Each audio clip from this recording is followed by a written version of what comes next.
Hello, this is John, host of Video Games in the World. After almost a year of working with this web series, Season 1 is finally coming to an end with this episode. Today's episode is about debunking and correcting the myths about video games. Also in this video, we will talk about the video game controversies that upset many parents, the media, politicians, lawmakers, religious groups, and even the one person that nobody seems to like. And she's on Twitter, she's very active, and she had her own web series as well. I suppose you already know that person, so here you go. Everything is sexist, everything is racist, everything is homophobic, and you have to point it all out. Oh, brother, you see what I mean? Anyways, gamers, for this season finale, I've had a great time writing the episodes, and hopefully next season, which starts in September, will talk about histories of consoles, franchises, and even different topics related to gaming as well. To me, gaming is my passion and I enjoy it. Gaming is like an escape from the harsh realities of the world, like I said, in Why We Play, such as pay the bills, buy the food, work to make ends meet, keep a roof above your head. Of course, gaming most times have been scorned by a lot of these people that got them outraged in so many ways. My intention in this episode is to not cause division and strife and tension, be it sexual or any other kind of way, but to make it clear that video games are not exactly the negative things as many people claim them to be. Now let us begin our season finale. Enjoy. Are video games the cause of violence among our youth?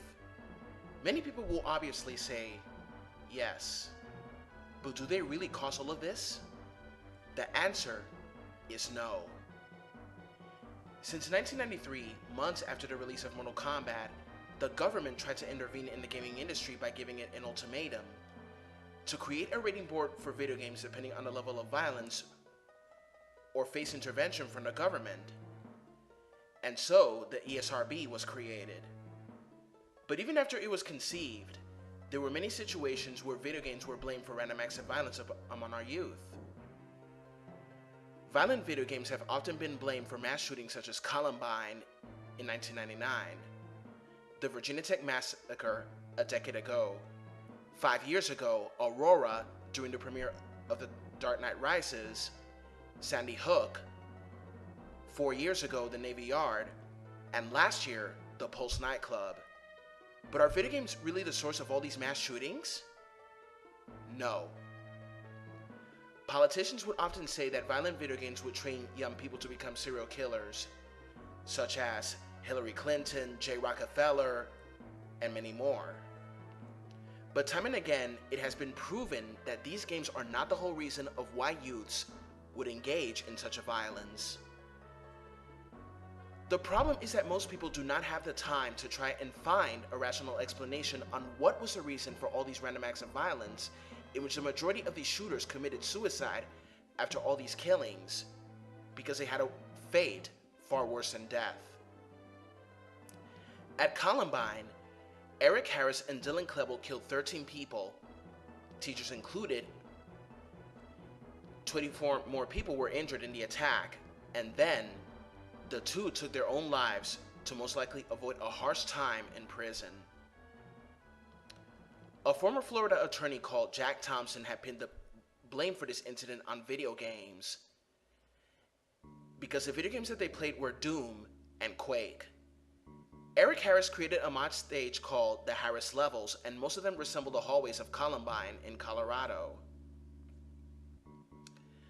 Harris had a web presence under the handle Reb, short for Rebel, a nod to the nickname of Columbine sports teams and other cyber aliases, including Rebel Domaker, Reb Doomer, and Reb the Mine, while Klebold went by the names of Vodka and Vodka. Harris had various websites that hosted Doom and Quake files, as well as team information for those he gamed with online.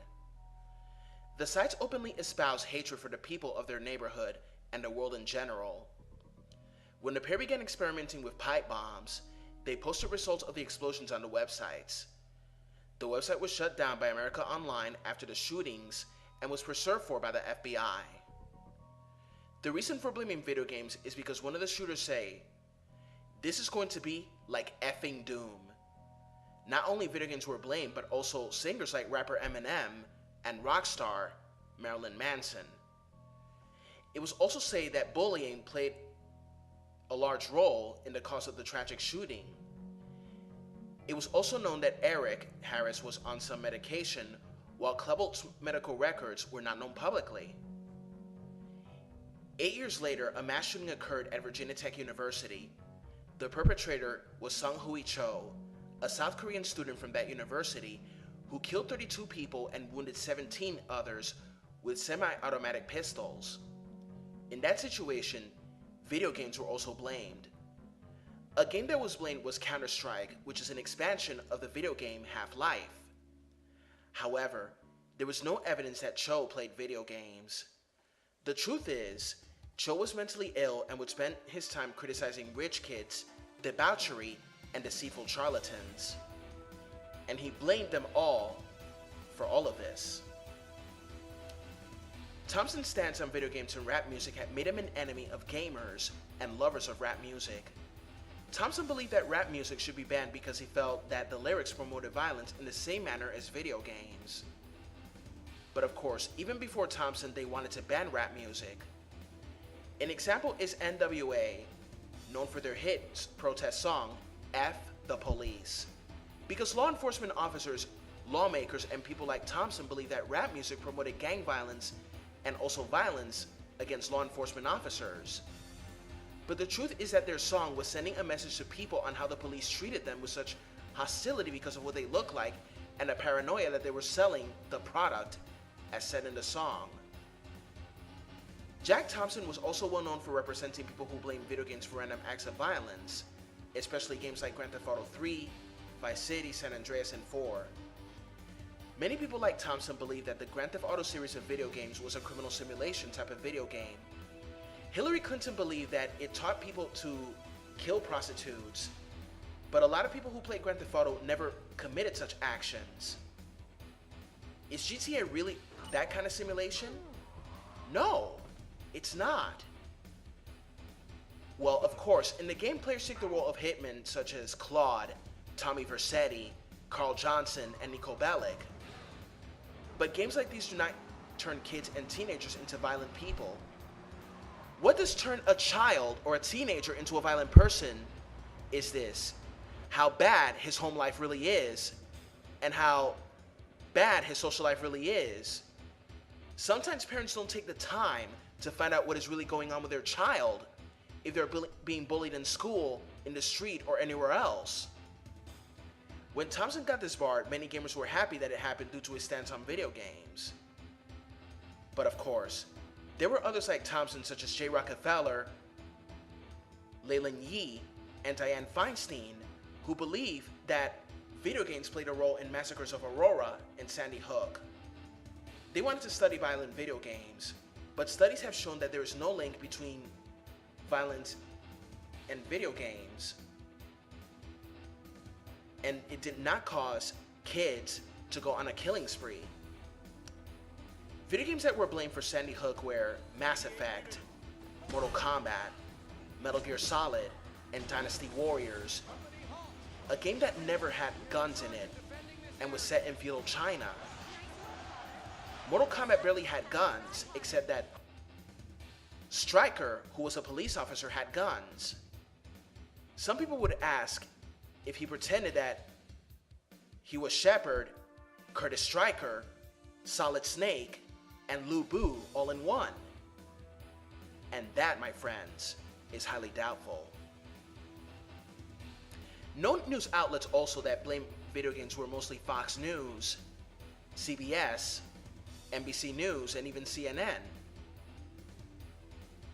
Aaron Alexis, in 2013, killed 13 people and injured 8 in a Navy yard. Video games were blamed for it, and one of them was Grand Theft Auto 4 and 5. It was not video games who caused all of this, as many people have debunked time and time again. Fox News even blamed Dark Souls for random acts of violence. Dark Souls is a game that never had guns in it.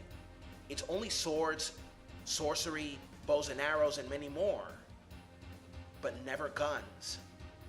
But the problem is that the media, politicians, and lawmakers never have a logical explanation to why these perpetrators would do something fouled up like this. Video games were blamed over the Pulse shooting as well, but there was no link between the shooter and video games. The shooter of the club was driven by a hateful and misogynistic ideology. Everyone knows that people have been killing since the dawn of mankind. People have murdered each other in the name of religion over race, lands, money, materials, resources, or words and books. To say that video games cause violence is like if you're saying that King Richard was inspired by Assassin's Creed to go to the Crusades. Also, it's like saying that David slaughtered Goliath with a PS3 and that Cain bludgeoned his brother Abel with a Nintendo Switch. Personally, I do not think that video games are the main reason for young people to go on a killing spree. Aside from Mortal Kombat and Grand Theft Auto, there are various other video games that were under attack not only by politicians, lawmakers, the media, and religious groups. The exemplary controversial video games are the following. Wolfenstein 3D, the very first FPS game of its kind. In this game, players take control of a soldier who fights against Nazis. This game was highly controversial not only because it took place during World War II and the depictions of the swastika, but also because players take down enemy dogs and also fight against Adolf Hitler himself. This game was banned in Germany, since at the end of the war, the swastika symbol was banned. As said in episode 10 of this web series, the swastika was once a religious symbol used by Eastern religions, and even the good old US of A had it before the day Hitler took it and turned the symbol of peace into one of hatred, intolerance, and bigotry. Not to forget that many animal rights activists were outraged at the killing of dogs in this game. However, the Super NES port of this game heavily censored the blood and replaced the dogs with rats, and in this port, they do not fight against Adolf Hitler.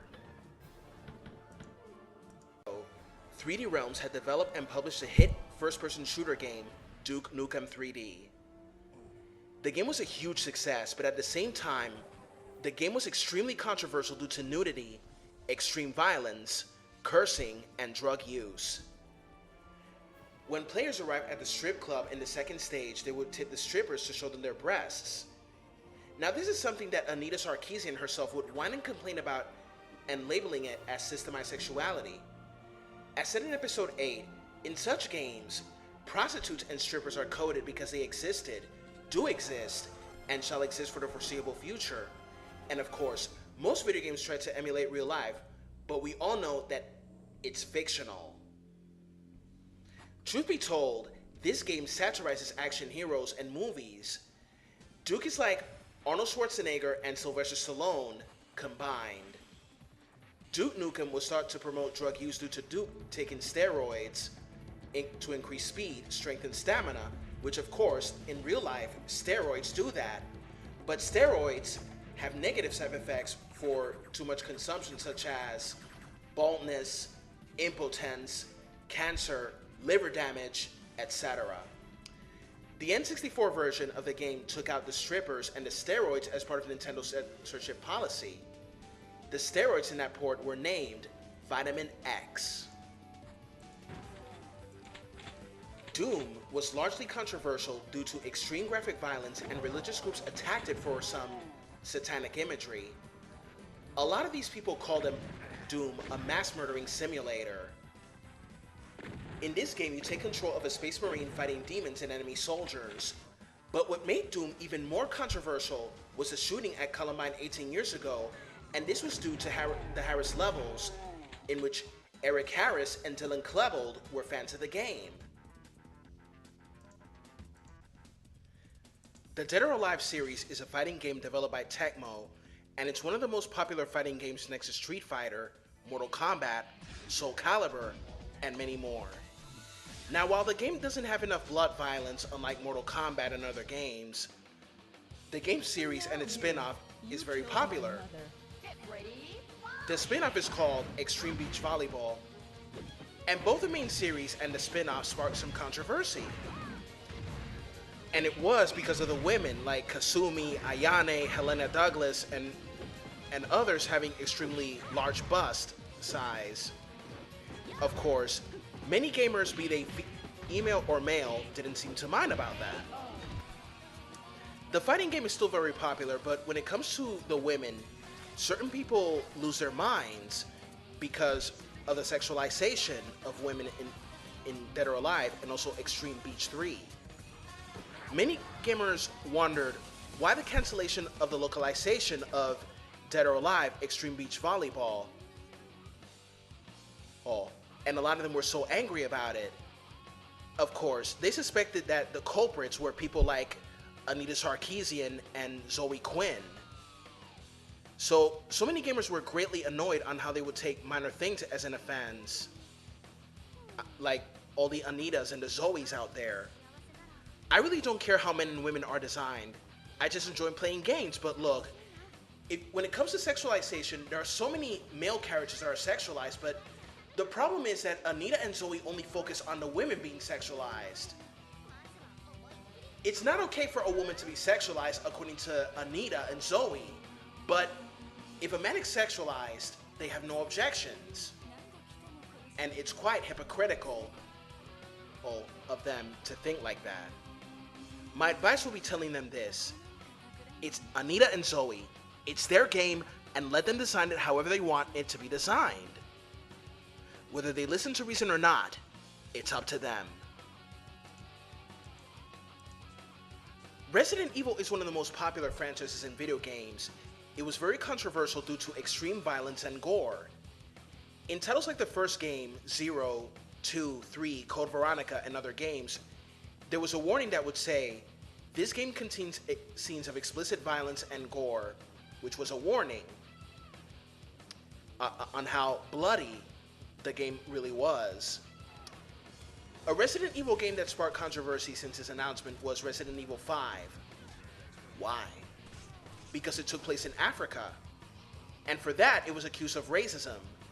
But when you play the game, they are not all black people, since there are also brown and white people infected by the Ouroboros virus. In no way this game is racist, as many have been led to believe, because taking place in Africa is like a tribute to the Oscar-winning 2001 movie Black Hawk Down. Another game known for its controversy is Call of Duty. We all know that Call of Duty is a game about war.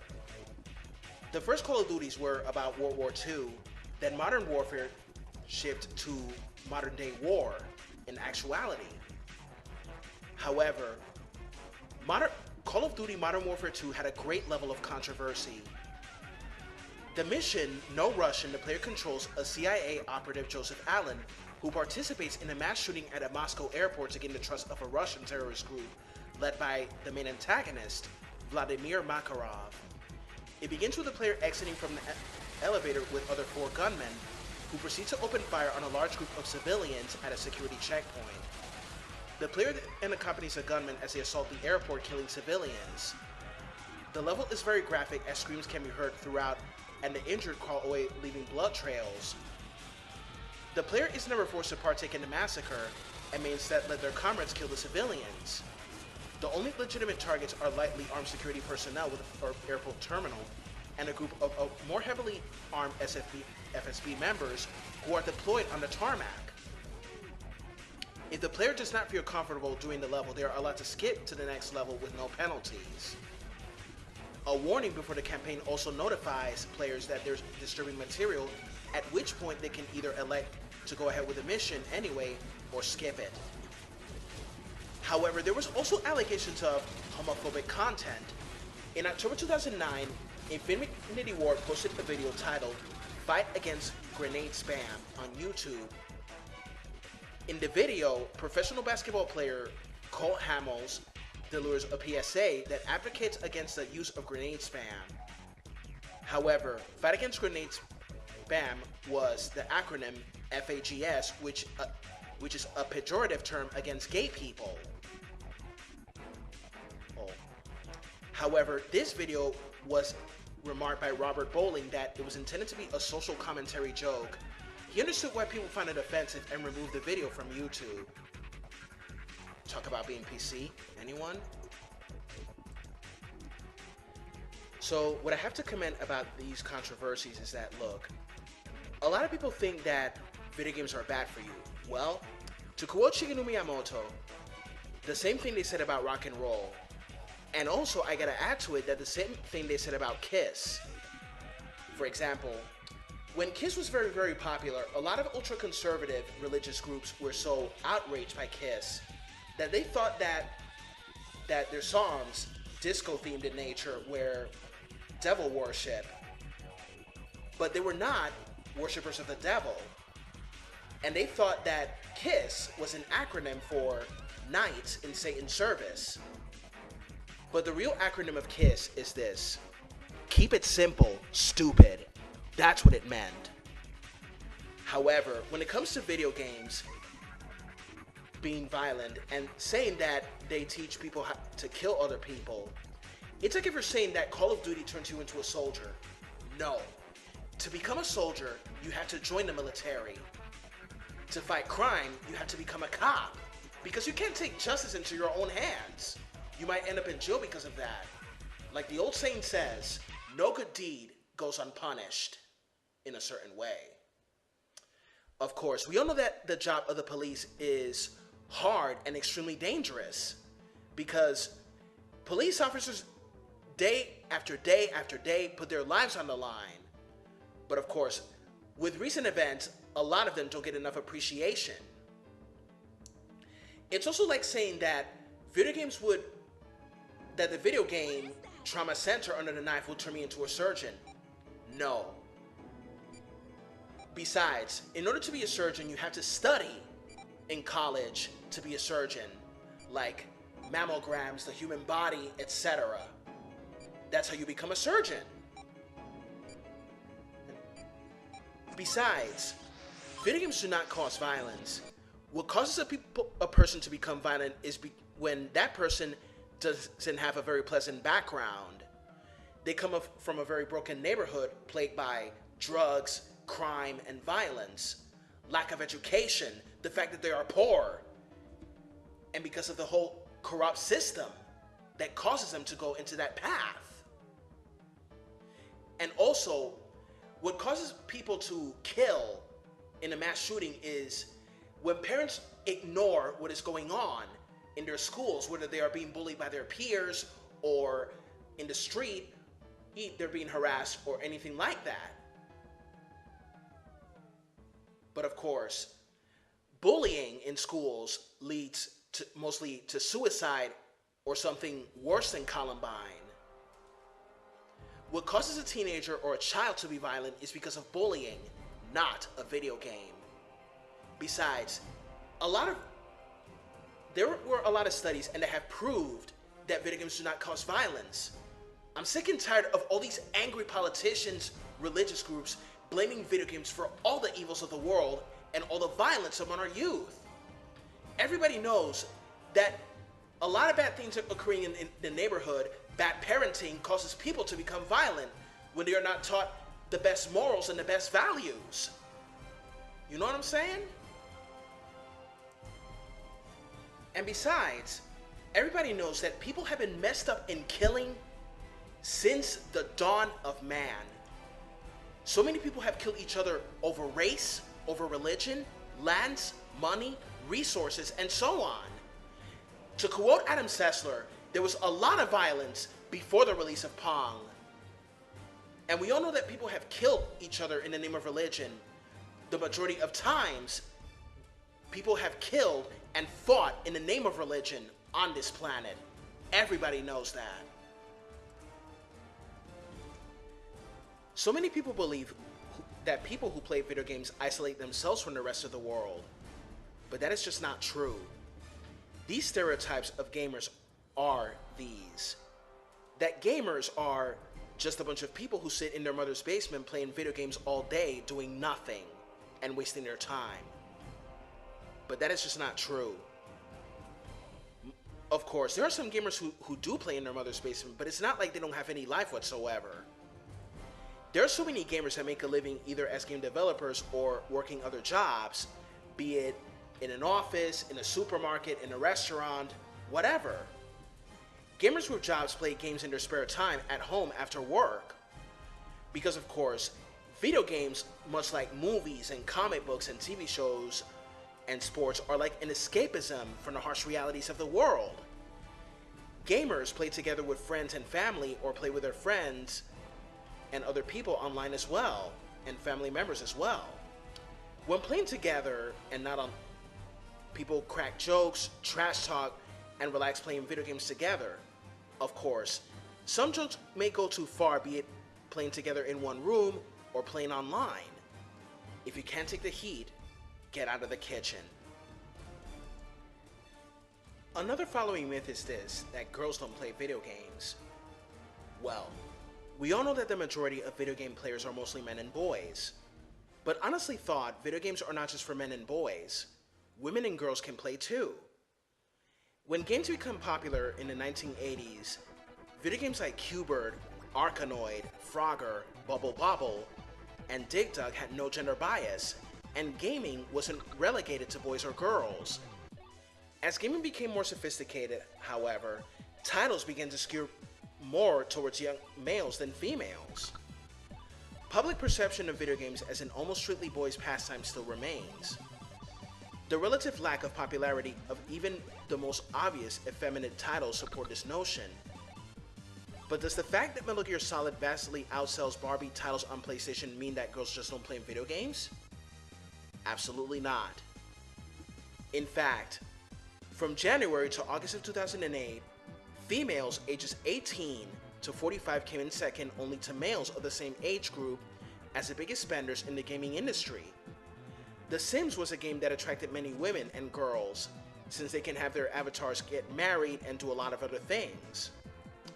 Most women who play MMORPGs like League of Legends, Final Fantasy XIV would often go exploring and doing side quests, or try to find friends, and if they wanted to, pursue a relationship with a fellow gamer, be it close or long distance. I believe that women and girls can be great gamers as much as men can be great gamers, and boys too. I'm an egalitarian myself, and I don't mind playing a video game with a female. Now, we all know the positives of video games. You think that video games are only saving princesses, zapping aliens, shooting zombies, bad guys, dismember huge monsters of Greek mythology, and other inspired mythological creatures, and so on. No. Various video games teach hand-to-eye coordination, critical thinking, and teaching lessons. And also, while a lot of video games are anti-religion, that doesn't mean that they teach you to be an atheist or hate God, as preachers like Matthew Hagee and Pat Robertson have led many people to believe that video games are bad for you. Not to mention that preacher who spoke out against Pokemon.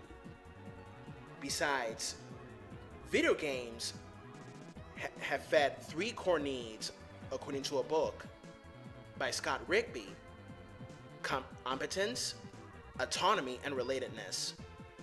In competence, you try to progress in certain things you find difficult to succeed at. Competence in a video game is try to complete your objectives, such as getting the final boss, get at the girl, save the day, or win the racing or other type of sport competition. It's like in movies that they tend to have the sort of same thing. Autonomy is that, like in real life, you have control over your own actions as you explore the world around you, learn new experiences, befriend people, and find your own purpose. Much like all the Final Fantasies, Skyrims, and so on. And relatedness is that you relate to some of the characters in a way that they remind you of yourself when you evolve from zero to the top. For example, in games like The Last of Us, Overwatch, and Life is Strange, many gamers can relate to some of the characters. Like, when so many LGBT characters appeared in video games like Overwatch, The Last of Us, and Life is Strange, a lot of gamers that represented the LGBT community were like, finally, a character that they can relate to, since they're LGBT, of course. A quote from Jim McGonigal: "If you are a gamer, it's time to get over any regret that you might feel about spending so much time playing video games. You haven't been wasting your time. You've been building up a wealth of virtual experience that, as the first half of this book will show you, you can teach about you and your true self, what your core strengths are, what really motivates you, and what make you happier." Of course, people are drawn to different genres in video games. People love to play video games not only because they're fun and exciting, but also to escape from the harsh realities of the world and how you explore the world around the character and learning various life lessons. And some quotes, like in Final Fantasy games, can make you think to some of the similar stuff that happened in real life. Video games tend to emulate real life, and such things are coded because they do exist in the real world and will exist for all the generations to come. Besides, when it comes to sexualization, it's not like if we're going to try to get sexual favors from that character. Besides, these characters are pixelated. So finally, in conclusion, video games are not the things that many people think about them in a negative fashion. Now, we all know that video games have been portrayed in a negative light by the media, the politicians, Anita Sarkeesian, Pat Robertson, Matthew Hagee, but they're not what they claim to be. Video games are here to stay, and they evolve for all the generations to come.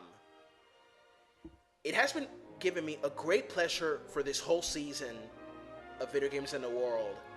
So, gamers, Season 2 is coming this September, and we're bringing a lot of new stuff and a lot of stories of franchises and consoles and a lot of other things that relate video games to the world. So, for this final conclusion of Season 1, this is John, your host. Enjoy all the episodes that you watch from Episode 1 to this one. Have a good one, gamers, and I'll see you all next time.